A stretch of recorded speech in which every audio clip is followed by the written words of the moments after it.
Welcome to the IslandStats.com football show, your weekly dose of all the action from Bermuda's top football leagues.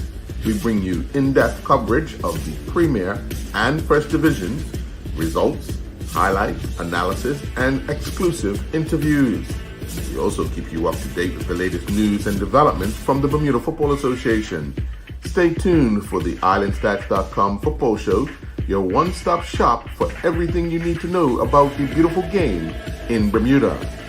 Now let's join the IslandStats.com football show team.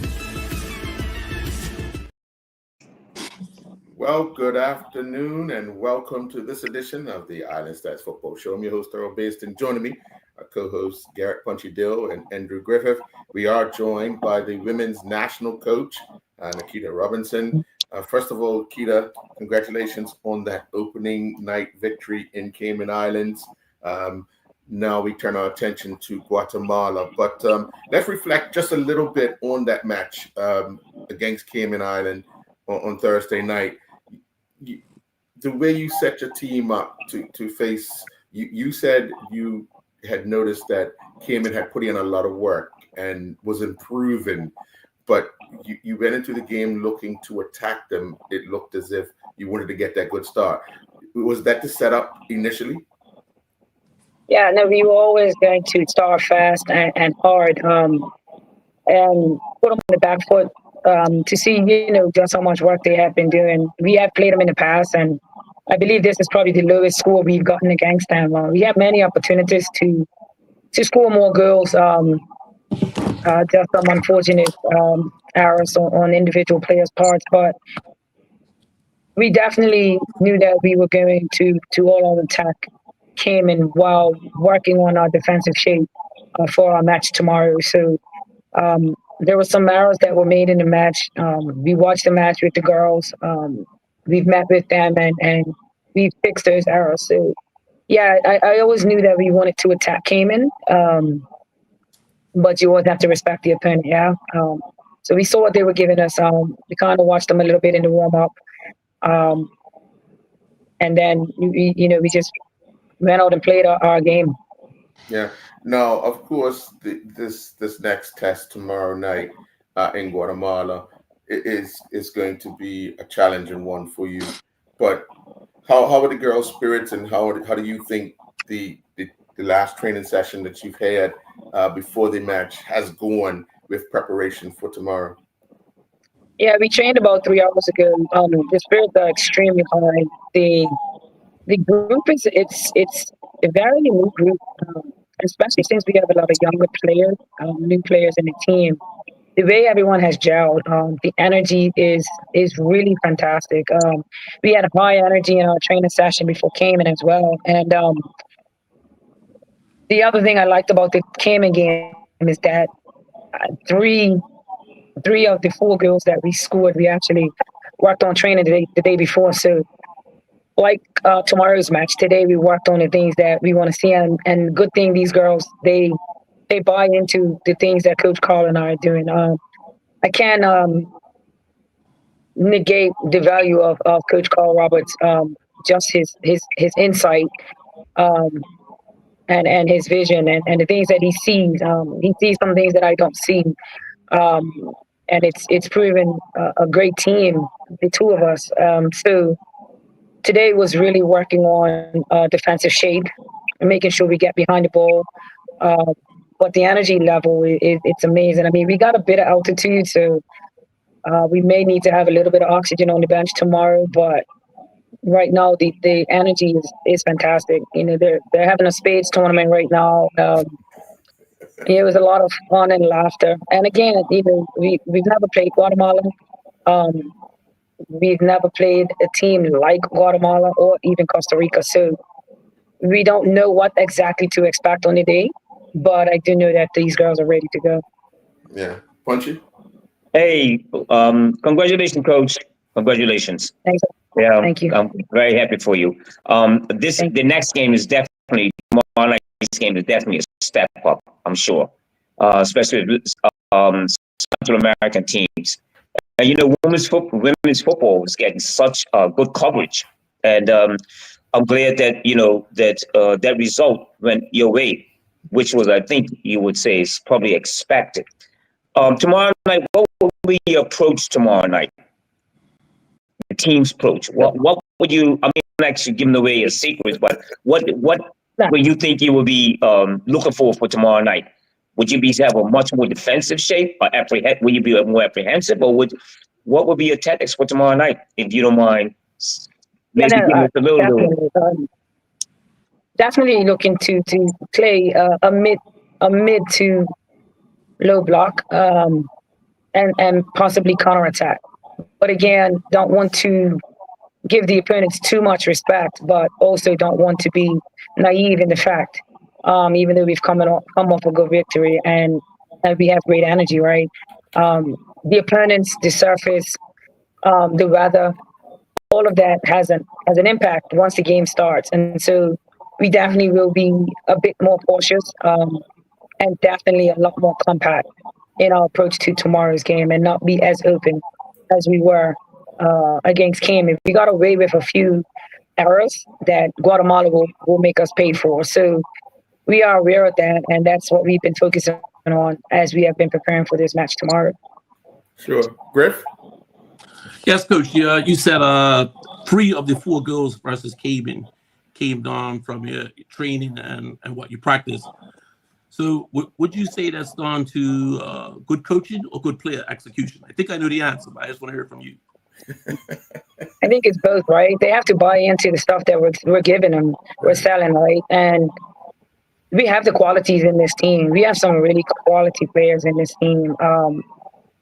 We still have the strength and conditioning piece that we must work on, and that's as a country, right? We got to get stronger and faster to be able to continue to compete against the teams that are higher than us. But definitely, it's a bit of both. I have to know what it is I want to get out of them, and I have to sell it to them. They have to buy it, and then they have to execute it. And they did that really well. There's some notables in our team that make the game look easy. Kenny Thompson being one, and it's not to highlight any other player in our team, but she got 2 assists and scored a goal. But her quality has added to the team and has lifted other players. Ava Pizzoni has brought a level of energy to the team. Nia Christopher, for not having played a whole lot or as much as she wanted to, her movements are just phenomenal. And so, those are the things that we were excited about, with these players coming in. Defensively, Molly Christian is back into our back line. And it looks like she hasn't skipped a beat. So we're really excited. The experience of Carla Brangman in the middle, the energy of Samara Webb, Ada Masters on the other side. These are some quality players that we have in our team. And then our bench is it's just as strong. You have Kiana Dio, Kashayla Birch-Waldron, and Janai Simmons all playing overseas, Jaya Rattery-Smith all playing in the UK. So it's exciting. I'm really excited about tomorrow's match. Like I said, I have not played against a team, a Guatemala team, or even played against Costa Rica. So we're excited because these are the games that we need to play. These are the teams that we need to be playing against to actually see where we are and where we need to go. So we sit on top of the table, and I told the girls last night at dinner that it's up to them whether or not in March. I mean, we're the only game tomorrow. The rest of our group doesn't play until March, and it's up to us where we are in March. It's up to them where we are when we go into that game against Costa Rica on March 3rd. So, Coach, I want to push back against your answer, right? Because we've seen with the men's national team, when things go wrong, coaches take too much of the blame. So when things go right, you should wrap your roses. It's down to your coaching. That's why you put your hands up. I sure know what to do. Celebrate. I can't do it by myself. I can't do it alone. I have to give my players their due as well. These girls are working hard, and I really appreciate a lot. We've been together for a long time, and I know I don't always get it right, and I know sometimes they're like, "What are you doing?" But the faith and the trust and the belief that they have in us as a group is fantastic. And like I said, Coach Carl Roberts coming into our team has just added a whole nother dimension. I mean, he can coach our men's national team. I mean, I'm not speaking out of turn, but he really is something special, and I'm learning a lot from him. We also have a guest goalkeeper coach, Rambo Murphy from Canada. She works with John, who is the men's goalkeeping coach, and she's just raised Taya and Sharifa's level in the few days that she's been with us. Just her knowledge. How does she come to be about involved? Our goalkeeper coach Daniel couldn't make it. He had another trip planned, and John was originally going to go with us, but because he had to spend so much time with the men and not enough time with his club, I think he was getting a bit of kickback from the club, and so he recommended this goalkeeper coach, and a fantastic recommendation. So I think these are the things I think a lot of the viewers need to know, because people think that BFA just sits in a room and nothing happens. Like, there's a lot of stuff that goes on behind the scenes to make a lot of these things happen. A lot. Yeah, no, I'm grateful for them allowing it, for them, giving me the freedom that they do give me. They do give me a lot of freedom to select and have the things for the girls to be successful. And so I am appreciative of that. And that's one of those things. We're working together. We have individual meetings with all the players, and all the coaches get to give feedback. We get to learn what the players are seeing on the field, what the players want from us. It's a safe space. No one is in danger of being blackballed or dropped, or if they speak how they feel. We can't tell a player how to feel.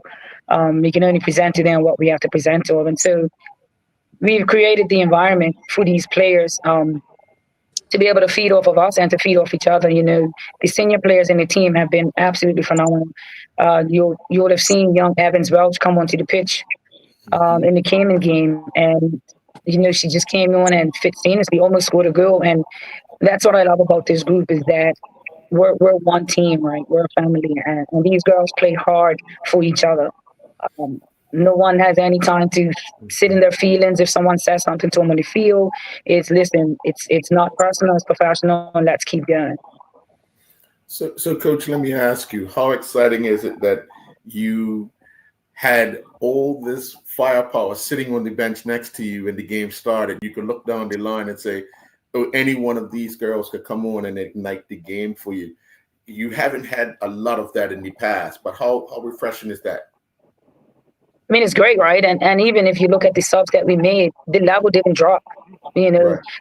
Some may say we took our foot off the gas in the second half, but once we controlled the match, right? We always controlled the match, and it's okay to go. I mean, Jamaica beat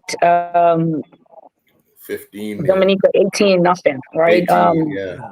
Mexico, but if you look at and if you look at their grouping, they can do that because they're pretty much going to top their groups, right? So for us, we have to manage. And I do have, without giving it all, I do have some injury concerns.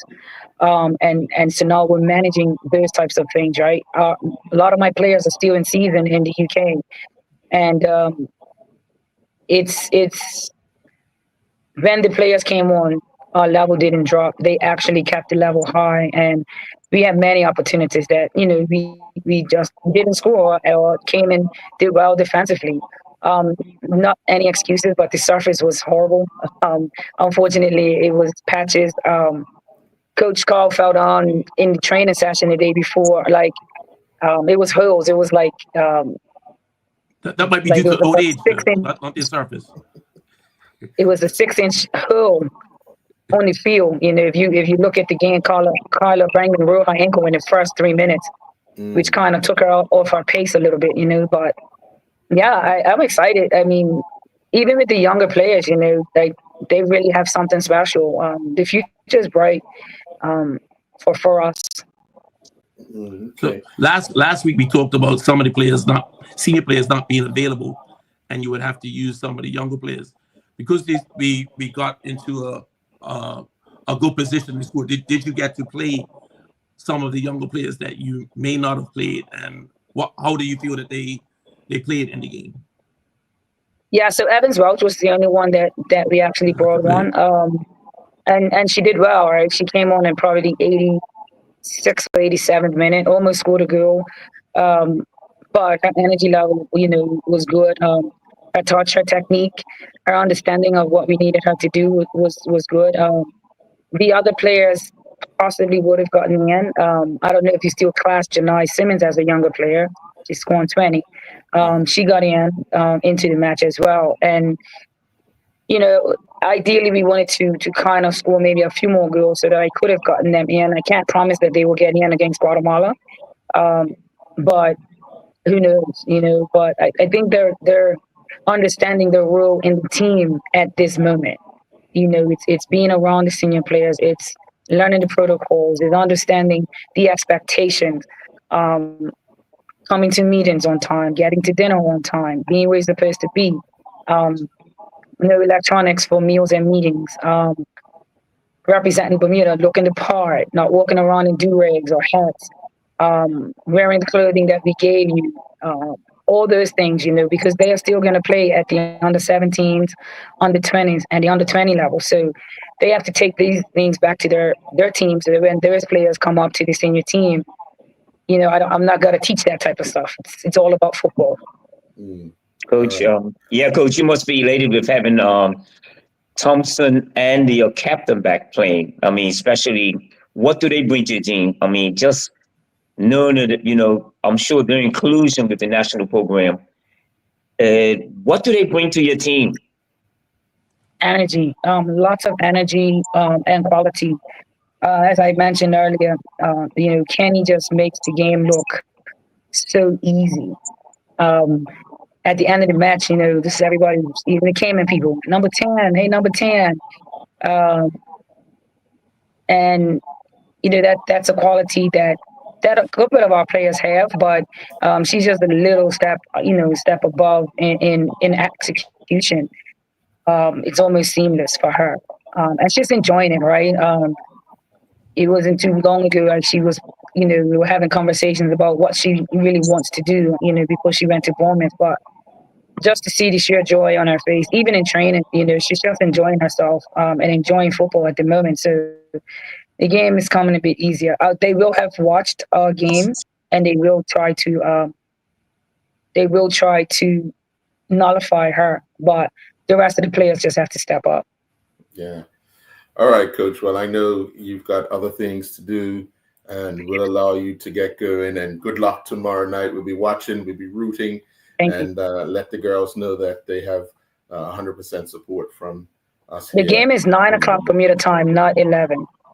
9 o'clock. Oh, thank you. Yeah, some people got it wrong. Thank you very much, Coach. So 7 o'clock your time.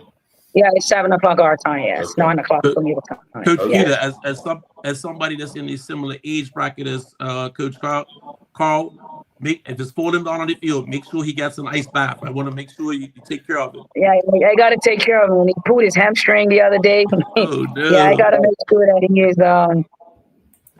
He said, I said, Coach, take it easy, Coach, take it easy. He's just trying to get Says the guy that faster in a wheelchair. That's what he's trying to do. says the guy that runs during walking football. We'll be right back. Different story. But thanks. What could life be like with Drop It?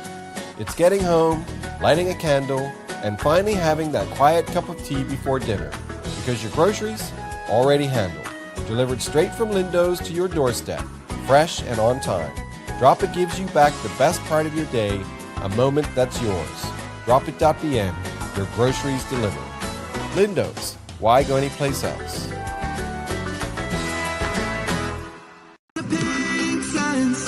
Beneath the cloud blue sky, where the ocean meets the land, and the long-tails fly in Bermuda. Our hearts belong to this beautiful island. As an island, we are strong, proudly Bermudian. In every single way, from the sunrise to the sunset, and every single day for over 135 years. It's been clear, British silence, proudly Bermudian. Bring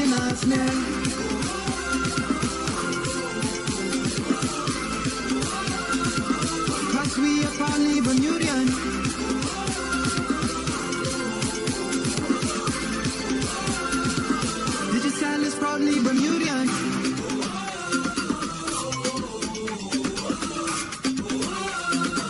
Digi style is proudly Bermudian. You ever crack open a Coke and just... perfect. It's that cold, classic hit that never lets you down.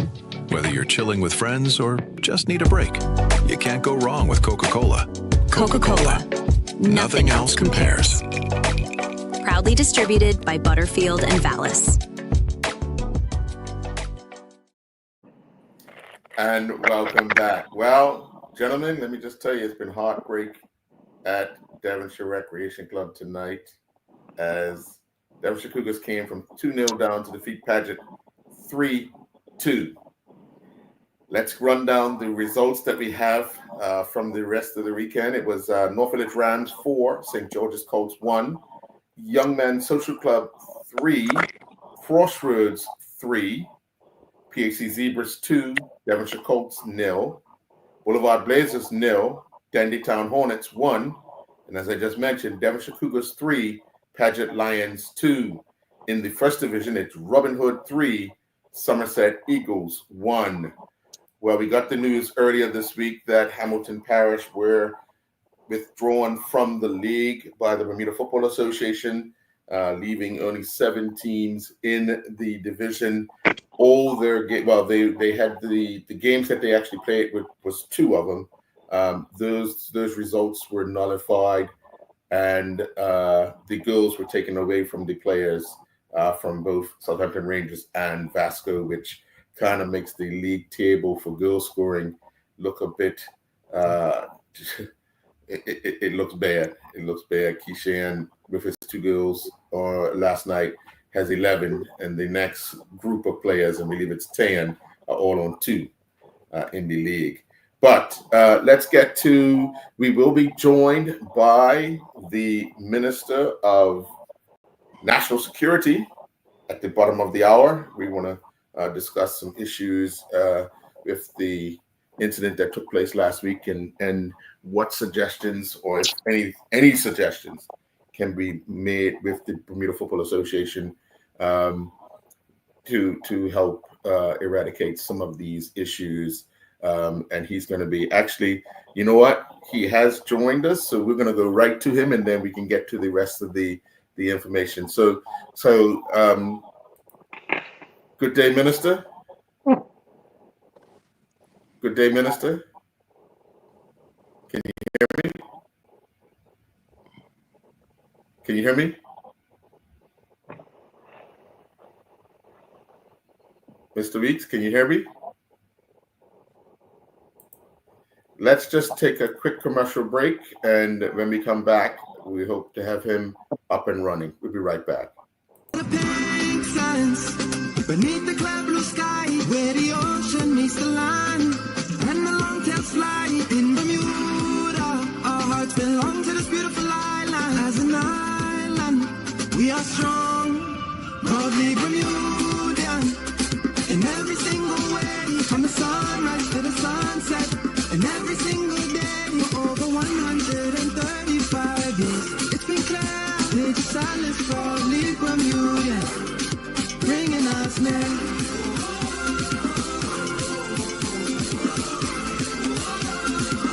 Cause we are proudly Bermudian.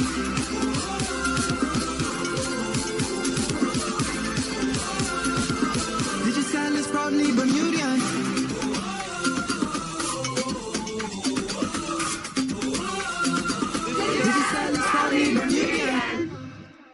You ever crack open a Coke and just... perfect. It's that cold, classic hit that never lets you down. Whether you're chilling with friends or just need a break, you can't go wrong with Coca-Cola. Coca-Cola. Nothing else compares. Proudly distributed by Butterfield and Vallis.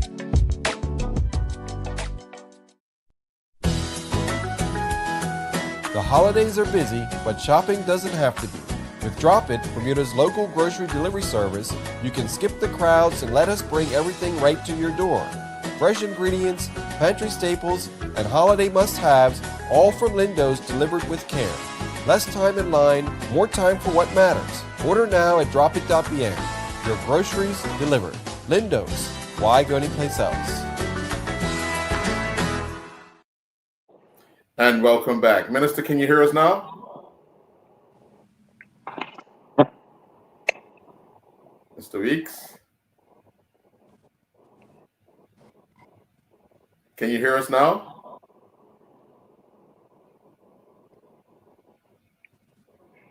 He must be an Arsenal fan. He don't want to say anything.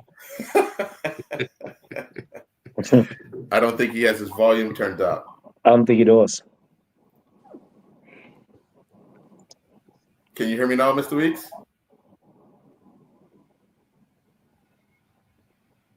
All right. Well, let's get into the North Village St. George's game, and you two guys can take it over, and I'll try to give him a call to see if we can get him rectified. But North Village on Friday night went level on top of the table at the time with Devonshire Colts after their 4-1 victory over St. George's Colts. And that came after they had defeated Boulevard 5-0. So 9 goals in 2 games, Punchy. What you think? Really, the turnaround and what they're doing right again. First of all, the work rate that I saw the other night against St. George, because St. George's has always given North Village a problem, done it at Bernard Park. Maybe because the space they're allowed to play, but I think they got the tactics right against St. George's on Friday night. They closed them. The work rate was tremendous. And then I got to applaud Amir Dio also. He's really, he's getting better. He's getting better. There are still a few question marks about certain parts of his game that need to be improved upon. But he was instrumental in all the goals. And the second one that he created was something out of just from the halfway line, he dribbled past 3 players. So his he's getting better. But what I do like about what I say again with North Village, the work rate the transition game from attack to defense, and of course St. George didn't have a good look at goal. And now you're talking about 2 games that scored 9 goals and they only conceded 1. So there is a turnaround, and that has helped them tremendously. Just a turnaround on what the coach Patches, I got to applaud him, that has done. And I think also you guys add that, remember, North Village is the most senior team. I think that also adds stability in terms of what he wants done. And then, Jonte has scored goals, so the goals are coming from different areas.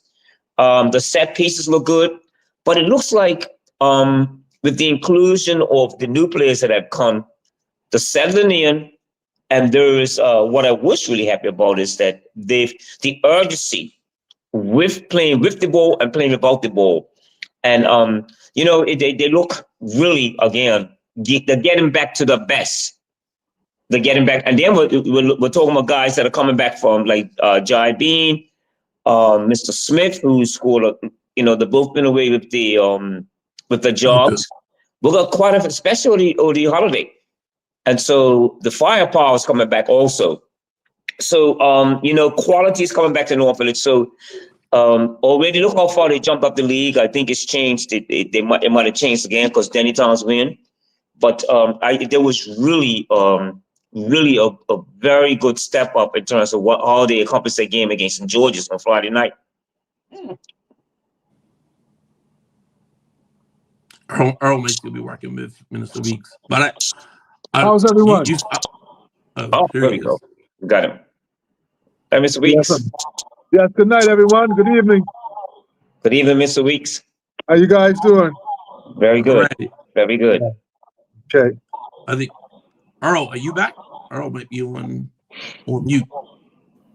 Yes, I'm back. So good evening, Mr. Weeks. How are you? I'm fine, Mr. Benson. Okay. I got a fancy new computer, and I can't operate it yet. So, excuse me. Not to worry. But Mr. Weeks, after what we saw at the beginning of the season, the incident at Bernard Park, at the end of the Devonshire Colts North Village match, and then what we saw at Southampton Oval last week, before the start of the Paget Devonshire Colts game. From your standpoint and from your position, how disturbing is it that these incidents are occurring over year after year, and we just don't seem to be able to get our finger on the pulse? Well, first of all, I want to thank you and your team for having me. And we definitely agree that these incidences that happen are not cool for the sport, for the community as a whole, and for our country. So what we are looking to do in the Ministry of National Security, under using the National Violence Reduction Strategy, we are looking to give our clubs and our communities the tools necessary to help combat these untoward behaviors. Because we have to recognize, well, from my perspective, it's not that we should penalize the clubs. We have to help the clubs wherever we can, and as such, the ministry stands ready to help on any level, be it financial advice, mediation, any kind of things that we can help to give packages about security, restorative practices, and the like. So it's a wide range of things that the ministry is looking to do, but it is very disturbing that year after year, we keep having these unfortunate incidents in and around our football fields. One of the major problems that we see, obviously, the first thing we talk about is increased security at these matches, which is an added cost, which then goes back to the fan base who have been loyal over the years. So how do we rectify just that this whole issue of increasing funding to go watch a game?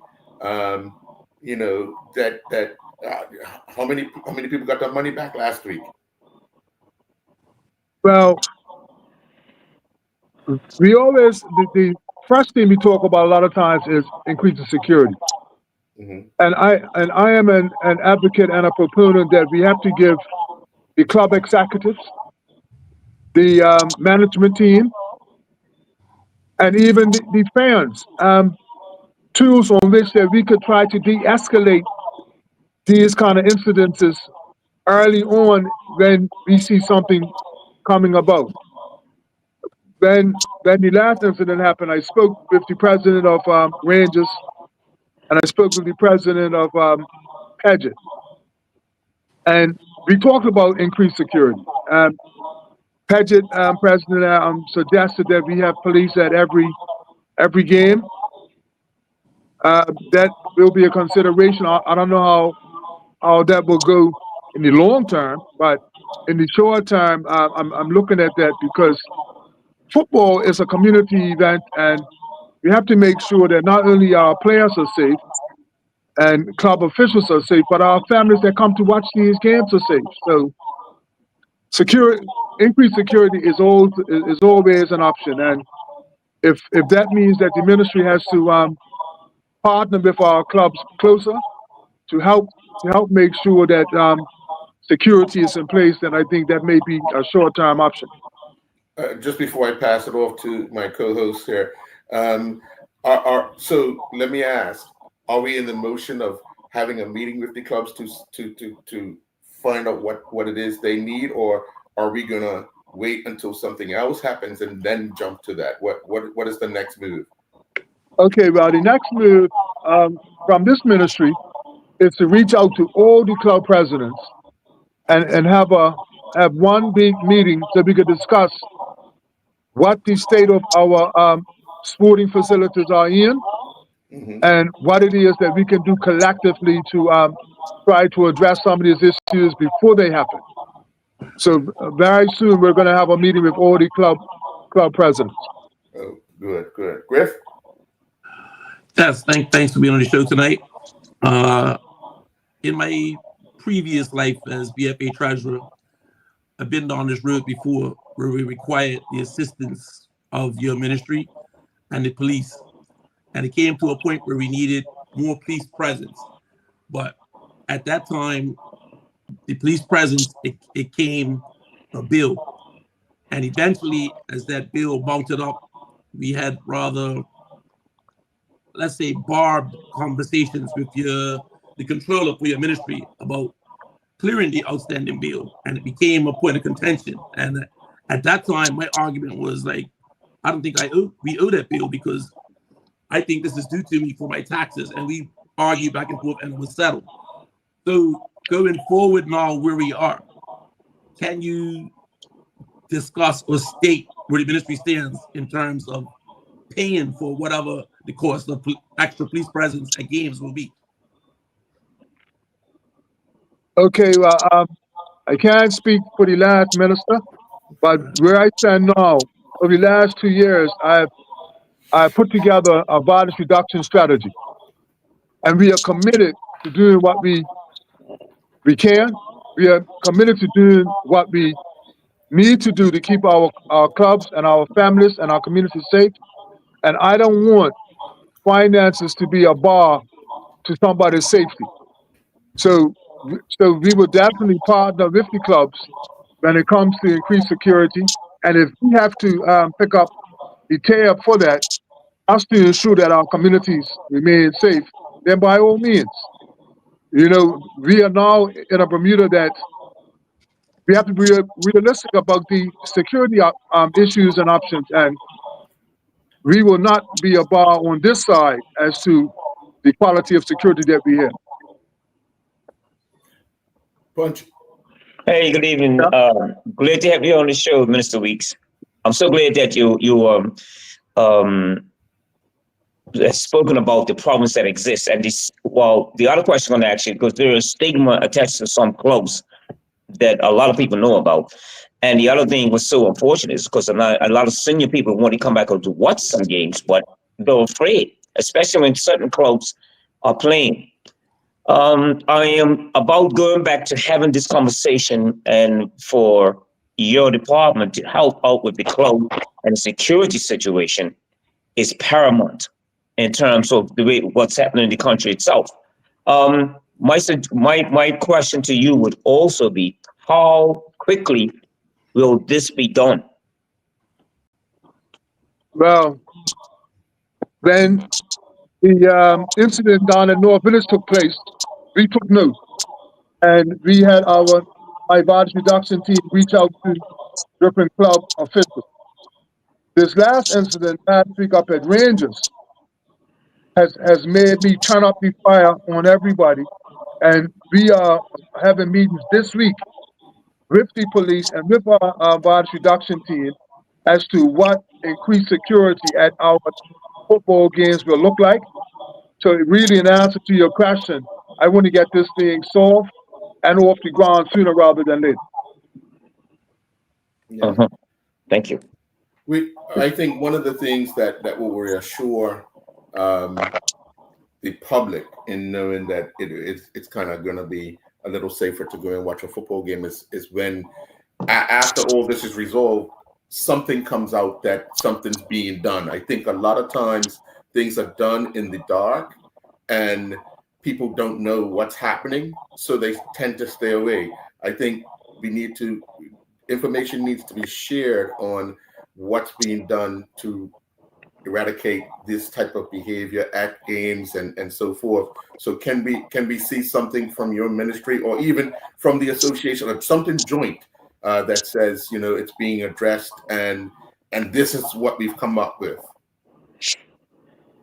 Well, I'm looking as to, from government point of view, definitely put out something, but like you said, jointly with the clubs, with the BFA, and hopefully as soon as we get the club presidents all in the room, we can have a joint statement as to where we're going to stand when it comes to our community events and the security that will accompany that, because it's imperative that we protect our children, protect our families, and we could get the community back involved in enjoying the beautiful game of soccer in particular. Yeah. Any final questions, gentlemen?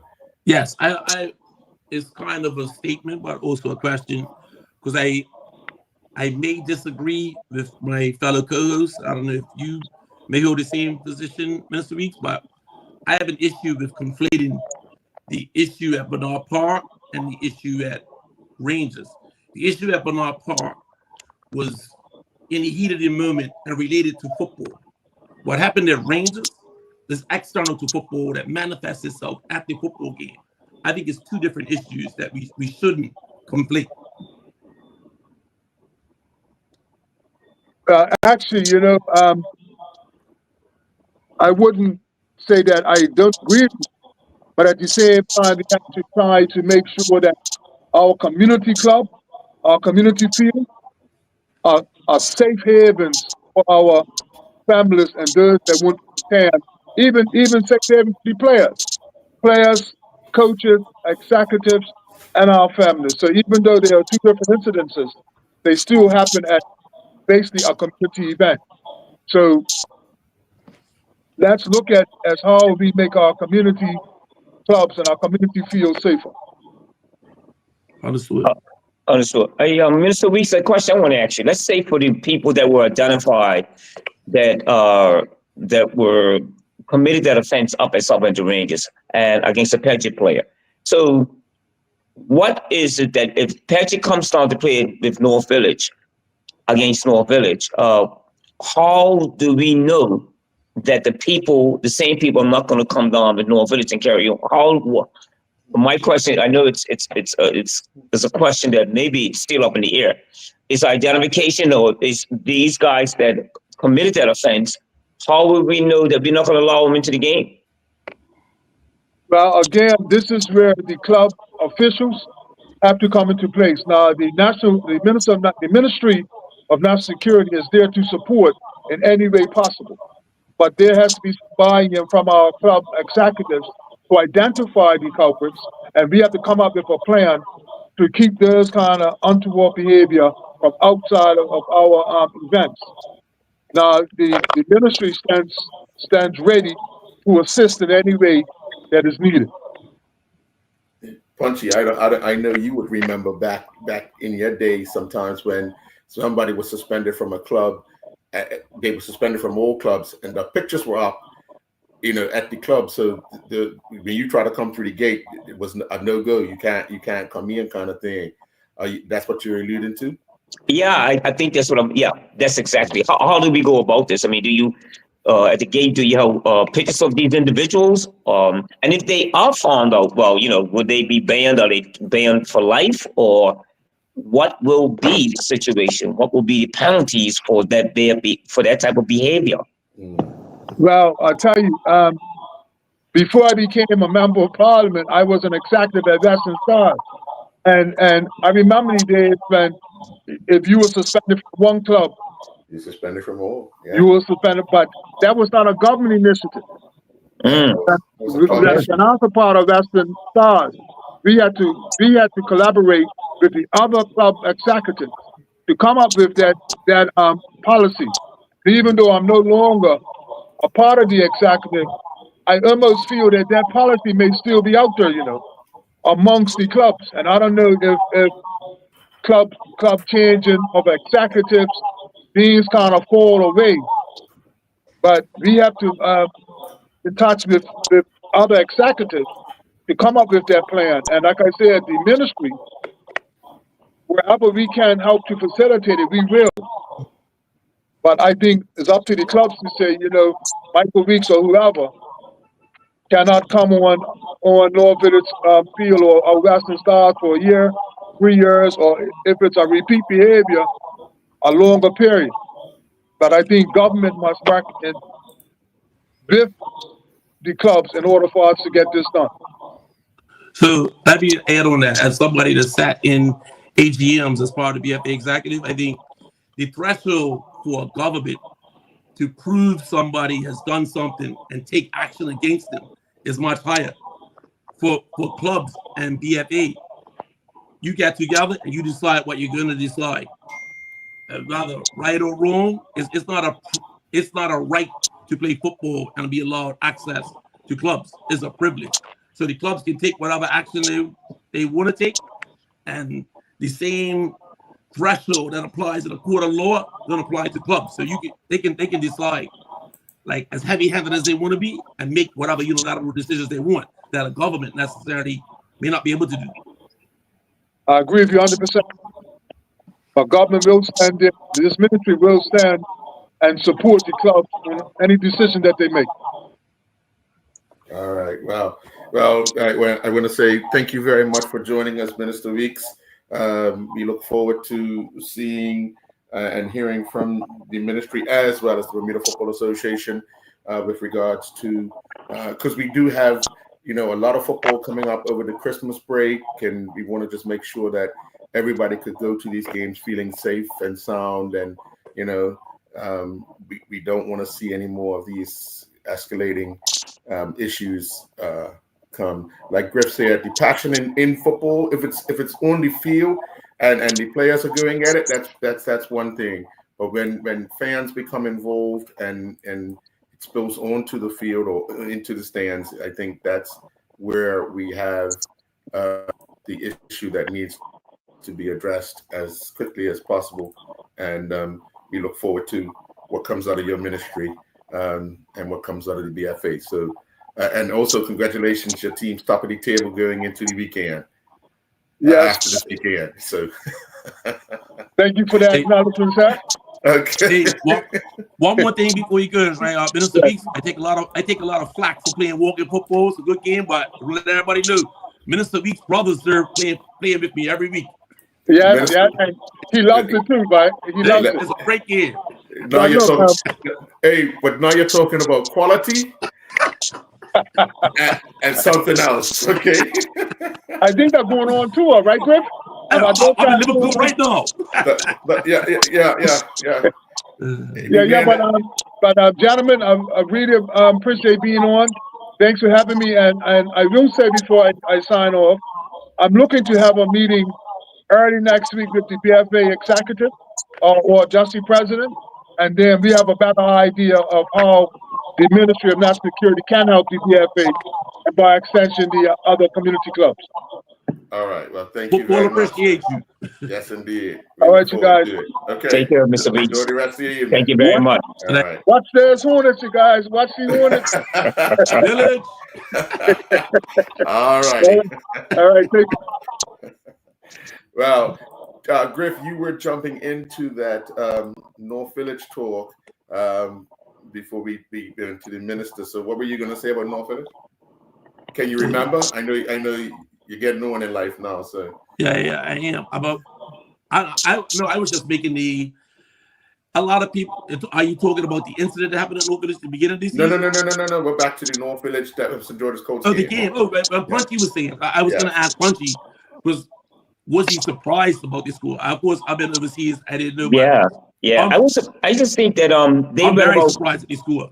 Right. I just think that what what the coaching staff did was the plan against St. George's was to cut down the space. And again, St. George's looked, they looked like after a while they didn't have another level that they played at. They passed the ball around well, but the minute the pressure was applied to them, and high pressure too, they found it difficult. And they didn't change the strategy. And Norfolk started again, the press, balls beyond the back four. It caused them all types of problems. I think that, again, as a young coach, he's learning. I mean, they've got a trophy under the belt already, but that's not going to help them with maybe in the second half. I see them getting better. Maybe they play, there will be signs of recovery for them in the league because they are really third from the bottom. Yeah. And then when you're like that, you got to watch out in the mentality of the players. And if things don't look like what the coach is trying to implement on the program is not working, players will start having doubts, and they play like that. So it will be really interesting to see what happens to them over the Christmas holiday and in the New Year. Yeah. So I want to ask you one more question about Amir Deal. Yeah. So a lot of times at the games we sit close with his mother, talk to his father. We watched him develop from when he was younger, playing in the youth teams, come up into the premier team. So and a lot of times so far this season, it's made different little mistakes, errors, things they could have done better. So would you say he had a good game this weekend, or has his maturation process seemed to develop and is becoming better? Which is it? Good point, Griff. Good question, Griff. I think it's maturity. It's maturity. When I was in England, a lot of Bermuda players now, wide players like myself, quick-footed, right? But the simple things are got to be better with him. The simple things. But on his dribbling, he could beat you in many ways. And I think the coaching staff is trying to make sure he has a transition game better. His defensive behavior's got to get a little better, and that's coming also. But not taking from him and just adding more to his game. And I think it showed up on Friday night. And he's still young, but he's in a senior team. And I think what the coaching staff is trying to implement more. We're not going to take away your dribbling skills. Just be a little bit more responsible in certain parts of the field when we're not near the goal. And I think it showed on Friday night. It definitely showed. Yeah. Well, now we're going to move to the match yesterday afternoon at Prospect, where Young Man Social Club came from 3-0 down at the half to draw 3-3 with Crossroads. Clearly a shocking result with the run that Crossroads had been on. Obviously, they haven't had a win since that loss to Devonshire Coast. They drew St. George's, and now they've drawn with Social Club. So would that be a eyebrows raiser for you, Griff? No, like this. It's perplexing to figure out like which team is which. Because one week we see one thing, next week you see the other. So it's, again, if you're gambling, you're tossing a coin. So it's hard. Like, I think we'll definitely have to go to more of these games to try to figure it out. Because looking at it on paper, it's hard to work out. Yeah, and Punchy, you're always talking about the fact that Social Club are difficult to beat at Prospect. And that they proved that yesterday. They looked down and out at the half. They got a late goal, got a goal within a minute of that first goal to make it 3-2, and then just kept running at Crossroads. Crossroads had substituted their number one goalkeeper, and unfortunately, the substitute goalkeeper, I don't think it was errors on his behalf, but he conceded the 3 goals. So, it's a tough pill to swallow. But again, Social Club are a different team at home. Oh, yeah, definitely. The services doesn't do them for the opposing the teams that come up there, the opposition. The service is still questionable. I went by the field today just to look at it, just have a look before I went to see the game at Devonshire. And I tell you, it's better on the outside. But what I said to you guys, and we're going back about a month ago, when I saw, or maybe longer than that, I saw Social Club about Devonshire, and they really had enough chances to beat Dennytown that day. Mm-hmm. But just pure effort, which I like about them. Now, then we look about, well, look what happened against PHC. Maybe you could start seeing the downside of that also. But I know for a fact that Social Club playing up at Prospect is going to be a difficult. And they never say die. Even though, look, they never say die. And I do like the attitude about them. But any team goes up to play against Social Club up there have got the work cut out for them. Yeah. And no Zico Lewis either. That's right. Yeah. No what, is he injured? Lewis. What happened with Zico? I believe he's injured. From the Bermuda games? I think so. Okay. Because he hasn't played 2 games for them, so... Yeah. So, Punchy, you said the surface there is bad. What's wrong? I just think that first of all, it's a very hard surface, and it still has clusters of grass. Like it's like especially down the middle. It's and it's not played a lot on. It's just that it's not one of the best surfaces to play on. When you're playing up there, and when I was playing up there, I was always told every touch, every first touch matters. Coming to the ball and because the ball, when you kick a ball up high and then it drops, it can go anywhere. So, but when you're playing up there, that will be my first concern for the opposition, the teams that are going to play against those clubs. Be very good on the ball. Also match their eagerness up there, because their intensity up there is just unbelievable. And it's going to be like I said, it's going to be any team that is going to be difficult to play up there. But you just have to adapt, don't you? You will have to adapt up there. Yeah. So the reason I asked you is I remember when I was still playing, and I think Earl was coaching, like in the middle, they stay out of the middle. It was like a skating rink because the cricket pitch was there. But they don't play cricket up there anymore. So I would have thought the field would be better since there's no cricket up there. And do they still play rugby up there? I'm not sure. I'm not sure exactly. They train rugby up there. Yeah. And then I think Devon's coach junior teams train up there too. I think the small teams. Yeah. The field, I would have thought the field would be better now. Yeah, it is, but it's still a very hard surface. Yeah, all that really has to happen is they need to just allow the grass to grow a little thicker, just cut the top, and it would the surface will play a lot better. Everybody keeps cutting these football fields like they're playing on a golf course, and once you get that rain and a couple of games on it, it will go brown. I'm really pleased with what Devonshire Rec is looking like, because they've allowed their grass to grow and it's knitted in, and they're just cutting the top. So usually Devonshire Rec would look like a brown mud field by now in the season, but it hasn't. It still looks green.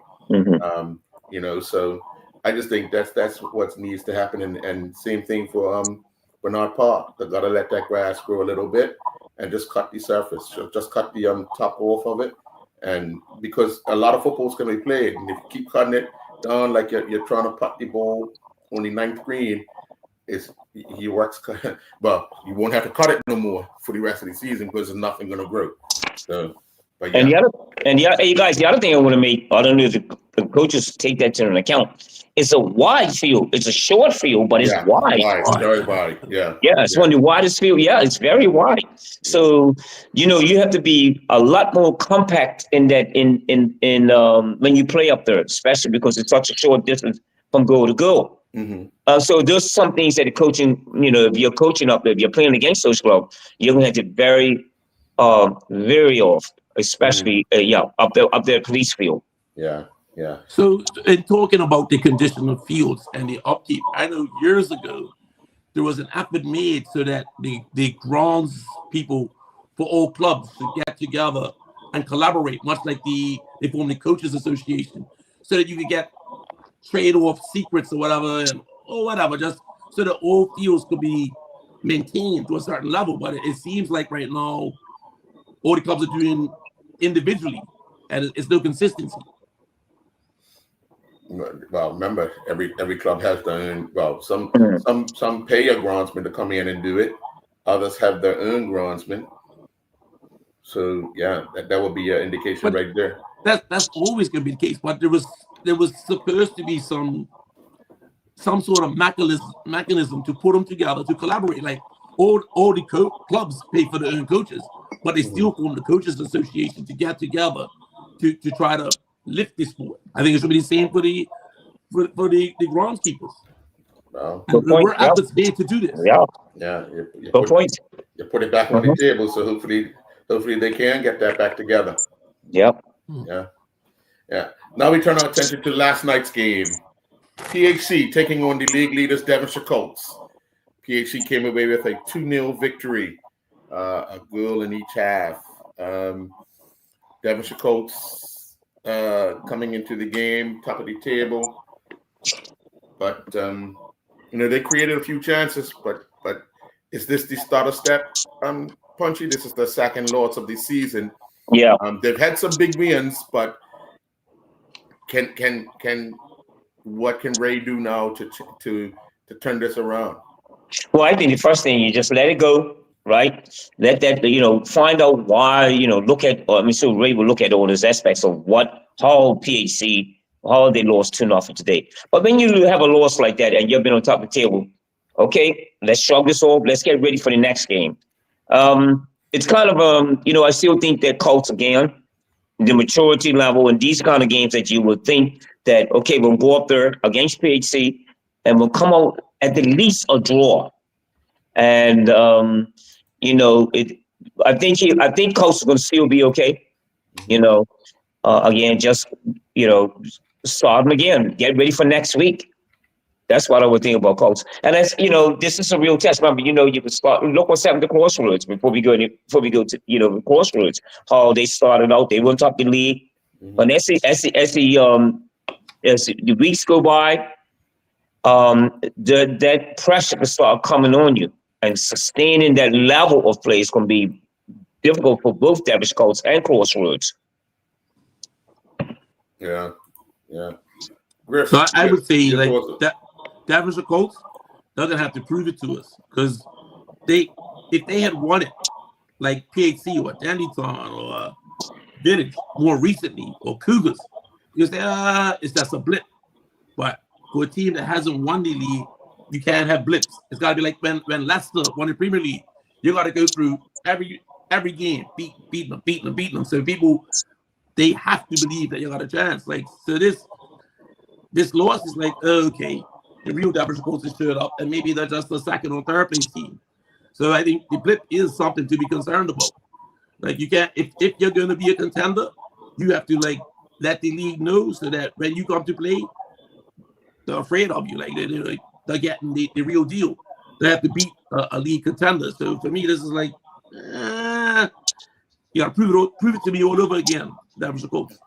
What's your thoughts on PHC? They've kind of been a team up and down, 3 wins, 3 draws, 1 defeat.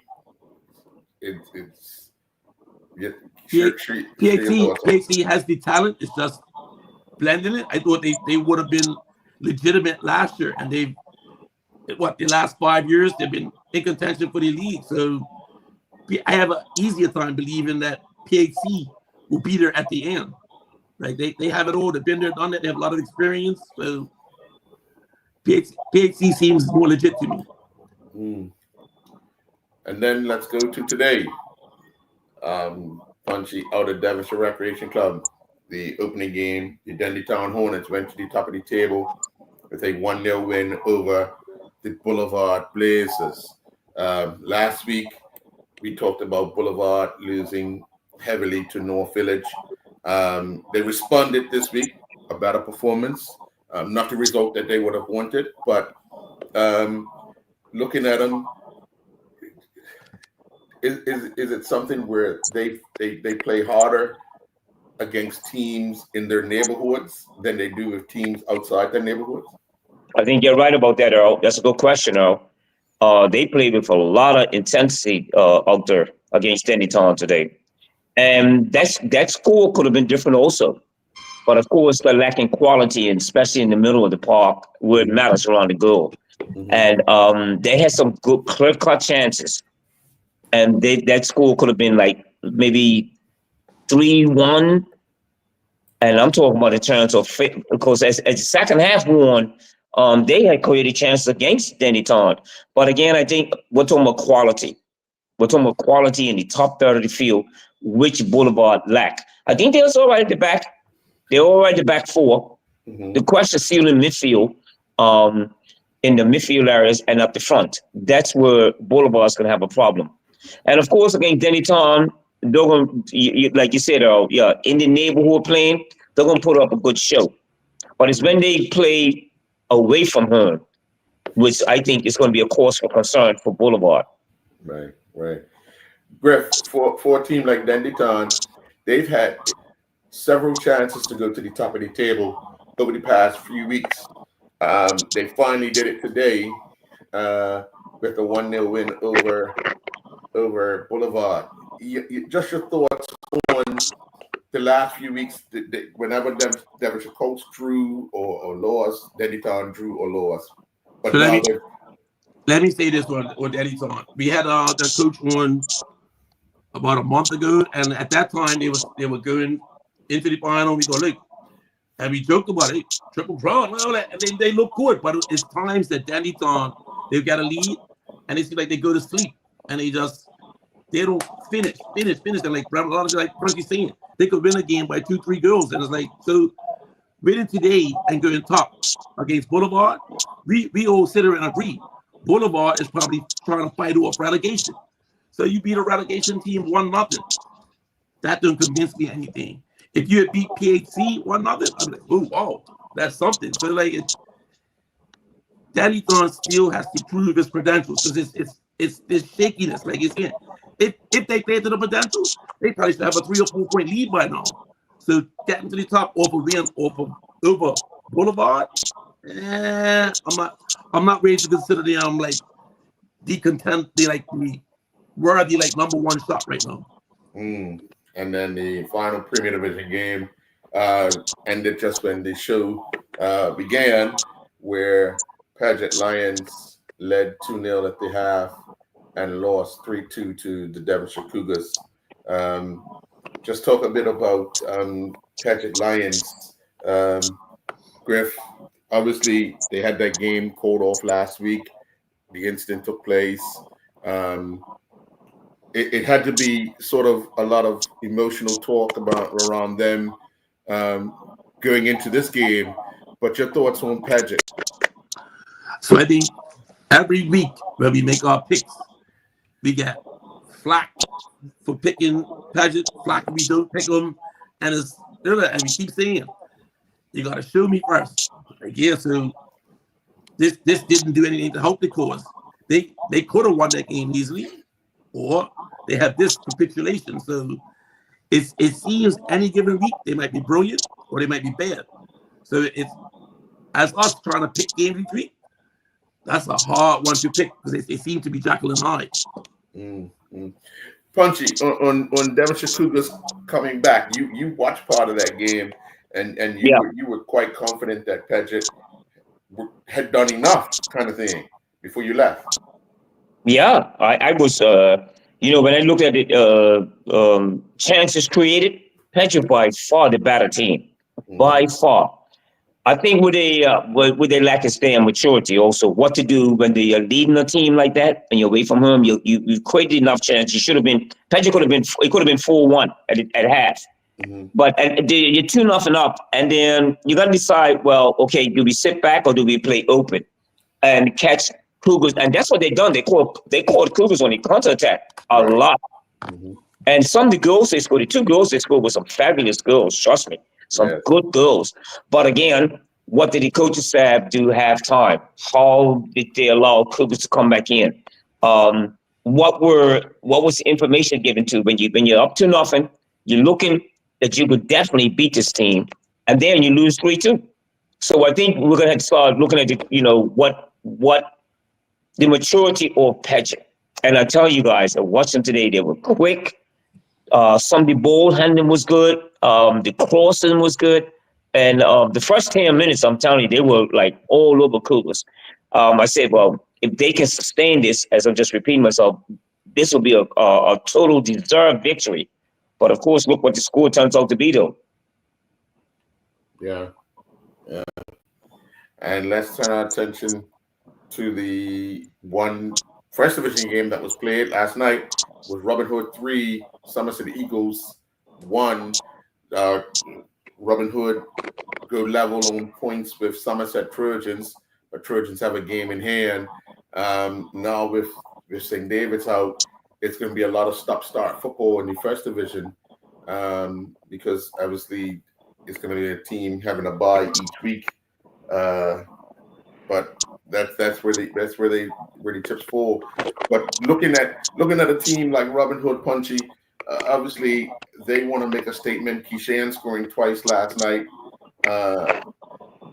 They also have to find someone out like you indicated when Jonte was the only one scoring for North Village. Robin Hood's going to have to find somebody else to throw in there to find some goals as well, because when you play that top opposition, and when they meet Somerset or even when they meet Rangers, the team that could possibly shut down one player, it opens the door up for somebody else to score. But the opportunities haven't been going their way. No. I watched them. I watched them a couple of games, and the Keishan is really helping them a lot. Well, by just Keishan's ability as a center point. He's played at the level of North Village. And so what you're seeing is that you got you got really quality at the center point. What they lack again is the young team too. They're very young, but they do have some, quality. They will again, what you're saying earlier, said they're going to find other ways to who's for school to go, who will help in that department. But I watched somebody practice game against North Village 2 Sundays ago, and they weren't bad. They just lack again maturity in some parts of the personnel on the team. Yes. If they had 2 more senior players like Kishan to help out in certain areas, probably at the back and in the middle of the park, I think they'll be all right. And then you got to get Sergio his go too. When you're his due too. When you're coaching, you come from another club, especially at like Hamilton Parish. Then you got this young talent. You're trying to make sure. You're trying to make sure they grow, and the way Sergio is setting them up and growing the right way. But it's still some time to go. I still think they're going to be in for promotion. I still think so. Okay. Somerset Eagles, Griff, a team up and down in results. What's your thoughts? Yeah, it's always going to be there.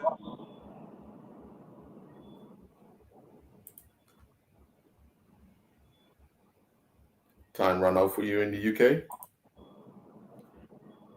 It might be. It might be. He's all right.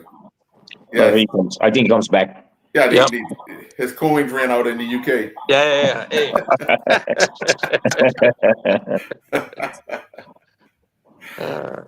But talking about Eagles. As I was saying, the Eagles probably will not win the league, but they'll probably have a say in who does by taking points off of another team. So they're all perennial could-have-beens. So they may be third or fourth. So that's what I expect from Eagles. They'll give you a good go, but I don't think they can get the rest of the way.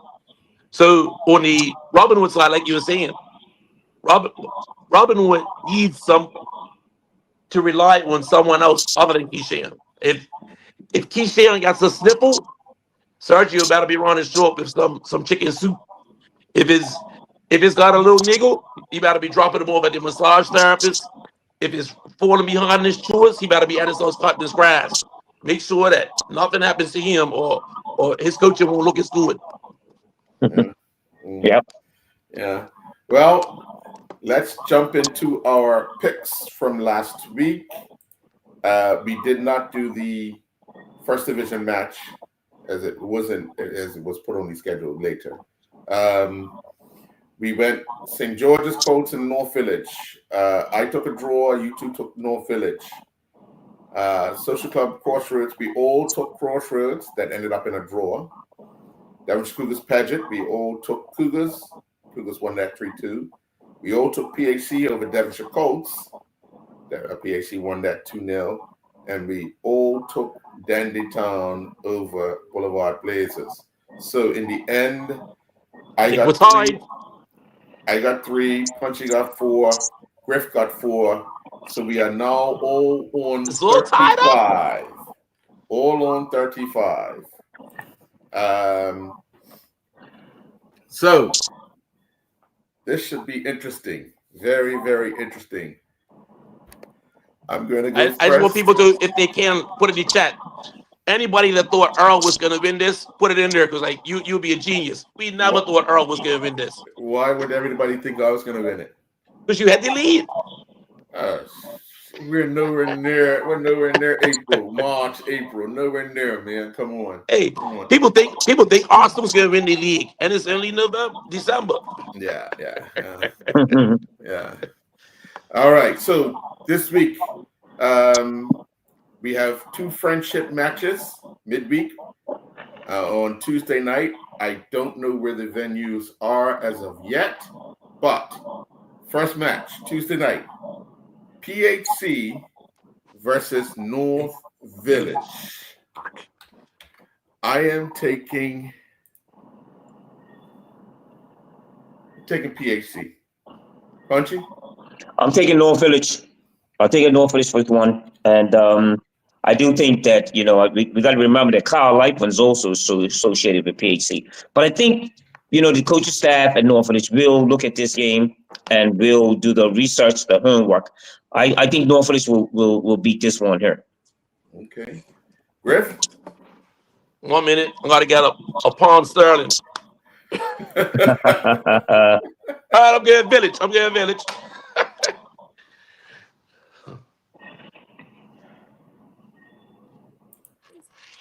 Okay, you're taking Village. All right. Okay. Second friendship match. Who you take, Earl? I took PHC, I tell you. Sorry. I missed it. All right, I'm just making sure. Okay, so second semifinal, the Wednesday night, according to the schedule, St. George's Colts will face Paget Lions. Oh.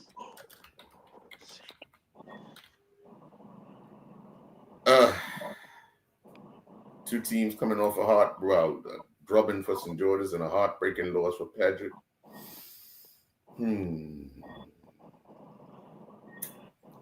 Punchy, you're first. I'm thinking I'm getting first. Punchy, you're first. Earl, I think if Paget can put this loss behind him today, select on, I think they'll beat St. George's. I go with Paget for this one. Okay. Griff? I think I'm going to have to.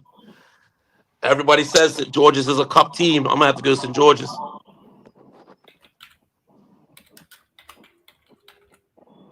Yeah, I think with St. George's, they'll have an extra time to prepare for this one.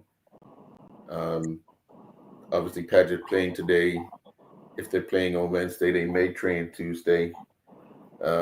Bodies be sore tomorrow. So, yeah, I'm going to go with Griff. I'm going to take St. George's on this. And then we move to the league on Saturday night. Griff, on Saturday afternoon, I'm sorry. Saturday easy afternoon. one. At Southampton Oval, Paget Lions face PHC. What the PHC. Yeah, I'm gonna go with PHC as well. I think if St. George's beat them on through the week, they're gonna have a hard time, getting together, their thoughts and their emotions and everything. There'll be three losses on the trot. Punchy? I don't know, you guys. This is gonna be a tough one. I'm telling you, that Paget today was really inspiring. Again, psychologically, how would it affect him that loss today? Mm-hmm. So again, and also with this game on Wednesday night, who will we? If say PHC is beaten by Norfolk and Paget beats St. George's, I would go with Paget. But my heart tells me I think PHC will come out on the battle end of this one. PHC, I'm gonna go with PHC with you guys. Okay. Hey. After all that, Earl, I was hoping he was going to say Paget. I could be in first place after this week. Okay. At Police Field on Saturday, it is Devonshire Colts hosting Boulevard Blazers. I'm going with Devonshire Colts. Punchy? I'm going with Devonshire Colts also. Boulevard are just not up for this here right now. Yeah. I'm going with Devonshire Colts to win this. Griff? Yeah, this gets a dog. Devonshire Colts.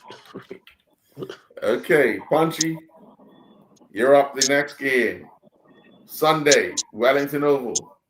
St. George's Colts host Devonshire Cougars. That's a good one. Ooh. You know what, I think St. George could beat them. Okay. I'm going to St. George's, right? Griff? I'm putting my big boy pants on. I'm getting a draw.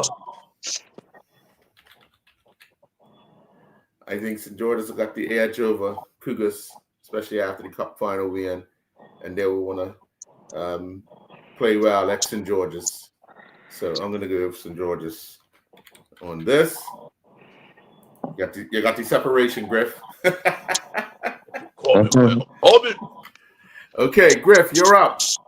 This would be the one.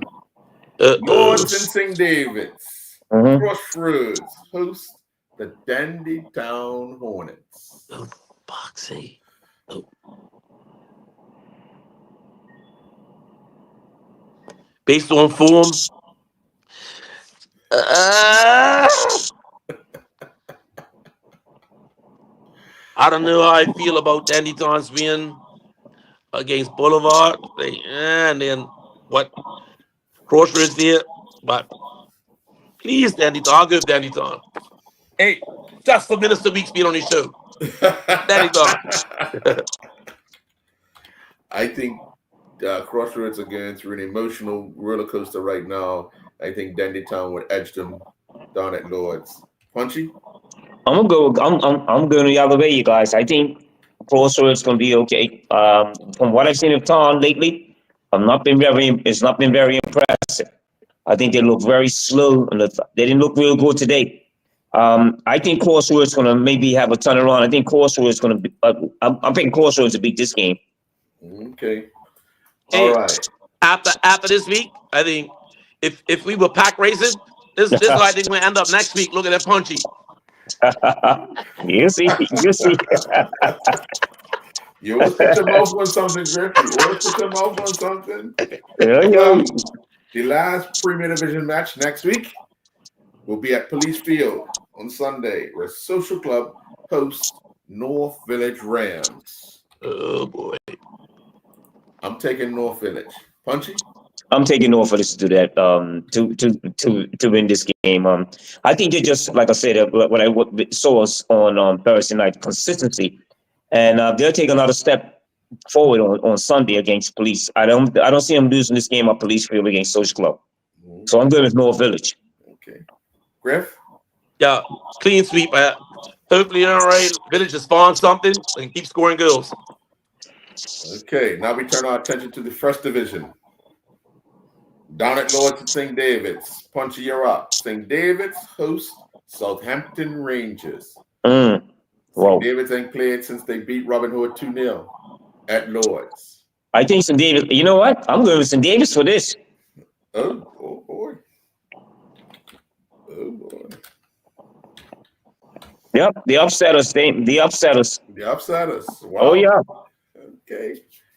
Got your tomahawk out again. Yeah. Okay. Griff? I'm getting into my crystal ball. I'm trying to see if the suspensions are coming on from last week. I'm going to St. David's. Okay. That's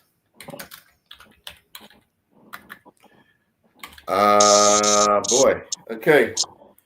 I'm going against you guys. I'm going to go with Rangers, only because they have so much more to lose. If they lose one game and they lose pace with Robin Hood and Somerset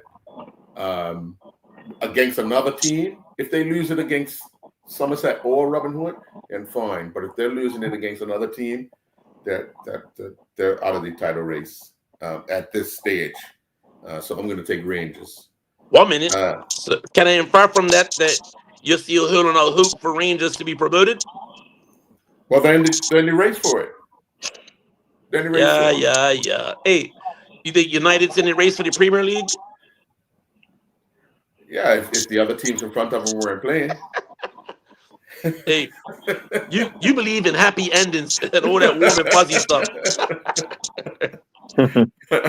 Unfortunately, me and Punchy live on planet Earth. Okay. Right. Remember, Griff, I always say if there's recording, see? Hey, I'm counting on it.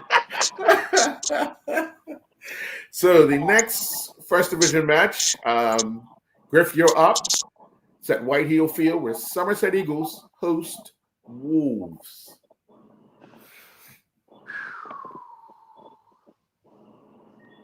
Eagles. Okay. I am going to take a draw. I was tempted to do that, but you just showed me that taking the Eagles was the right decision for you since you picked the draw. Okay. Punchy. My sore spot, I think I had a, it's funny, I had a talk with the Wolves president the other night, on Friday night. He's upset about a few things. Just asking some, advice on some things. And I think Wolves going to get it right. I think they'll win this game. I think they will. Okay. So you all can't be right. Hey, this could decide the week right here. All right. And then the final game, it's Vasco hosting Somerset Trojans. I've taken the Trojans. Punchy? Trojans, Trojans. Yeah, let's make it a clean sweep. Trojans. Oh yeah. Okay. Okay. We were going to pick the coach and the player of the month, but we're going to save that till next week. Yeah. Is that because you want more time to deliberate what happened this week, or we're going to add in next week's game? Well, we have to add in. No. Just this week because these games were late today. So we'll give it next week. So we'll announce. We'll decide and announce who the coach of the month of November and the player of the month of November next week in next week's show. So, gentlemen, it's been real. Safe journey back, Griff. Well done, Griff. Griff, you never say how you guys made out. No, it was pretty good, but I'm gonna show you something. Just got this cup made up. Never underestimate an old man that plays walking football. Everybody should get one for Christmas. Look like you done pretty good. Look like you guys done okay. Yeah. It was good fun. So many teams out here don't actually play walking football. They did a lot of running, cheatings, SOBs. But hey, it was an experience, adjustment, and we had a lot of fun. Punchy. I would say to you, not next Sunday, the following Sunday. Go by Bermuda College. Yes. And just focusing on one person and tell me if he's running or walking. Hey. Okay. Yeah. That's after he's got his hands on his knees because he's trying to walk, he's run so much that he's tired. He's got to go sit down for a minute. Hey. Speed walking, Bermuda. Speed walking. If both feet are off the ground at the same time, that's running. See? Hey. Don't concentrate on the form. Concentrate on the touch and the finesse. You mean the one that you kicked up against the wall? Hey, take it easy. I would order video footage deleted. That was sent to you.